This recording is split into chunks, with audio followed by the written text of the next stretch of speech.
کا تصور نہیں دیتا بلکہ ایک مکمل نظام حیات کا جامع نقشہ ہمارے سامنے رکھتا ہے۔ رسول اللہ صلی اللہ علیہ وآلہ وسلم کا مشن صرف عبادات کی تعلیم دینا نہیں تھا بلکہ قرآن کے احکامات کو ایک عملی معاشرے میں نافذ کرنا تھا۔ یہی وہ نظام ہے جسے ہم نظام خلافت کہتے ہیں۔ یاد رکھیں، دنیا کی تاریخ میں صرف اور صرف اسلامی خلافت ہی وہ سیاسی نظام ہے جو جیسے قرآن میں بیان ہوا ویسے ہی 100% زمین پر نافذ بھی ہوا۔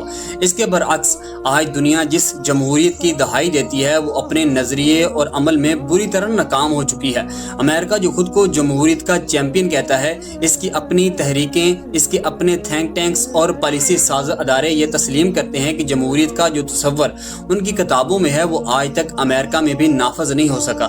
یہ صرف میرا دعویٰ نہیں ہے بلکہ امریکی تجزیہ کار، اسٹیٹس مین اور پولیٹیکل سینٹر اس بات کو تسلیم کرتے ہیں کہ مثال کے طور پر فلسطین کے حالیہ بحران پر آپ غور کریں۔ امریکہ کی عوام کا 65% سے 75% طبقہ سیز فائر کے حق میں ہے اور وہ یہ مطالبہ کر رہے ہیں کہ امریکہ اسرائیل کی حمایت بند کرے، لیکن اس کے باوجود امریکی حکومت اسرائیل کی ملٹری، اکنامک اور پولیٹیکل سطح پر مکمل طور پر اسے سپورٹ کر رہی ہے۔ تو بتائیے، جس نظام میں عوام کی رائے کو ترجیح دی جاتی ہے، کیا وہاں یہ رویہ جمہوریت کے اصولوں کے خلاف نہیں؟ جمہوریت کے نام پر دنیا کو دھوکہ دیا جا رہا ہے، کبھی انسانیت، کبھی آزادی اور کبھی ترقی کے نعرے لگا کر۔ امریکہ پوری دنیا کو اپنے مفادات کے لیے استعمال کر رہا ہے، امریکہ پوری دنیا کو بچہ بنا رہا ہے۔ المیہ یہ ہے کہ پاکستان کا مذہبی طبقہ بھی اس مغربی چال کا شکار ہو گیا ہے، وہ بھی جمہوریت کے نعرے لگا رہا ہے، جس جمہوریت کا وجود خود امریکہ نہیں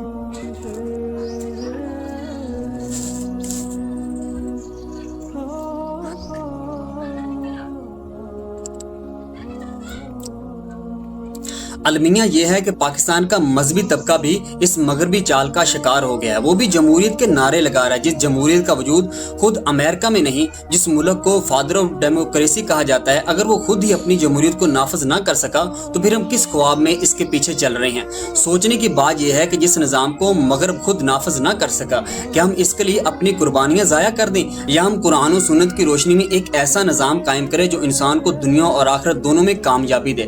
یقیناً وقت آ چکا ہے ہم اپنے اصل کی طرف لوٹیں، خلافت راشدہ کے ماڈل کو سمجھیں اور اس کے نفاذ کے لیے سنجیدہ ہو جائیں۔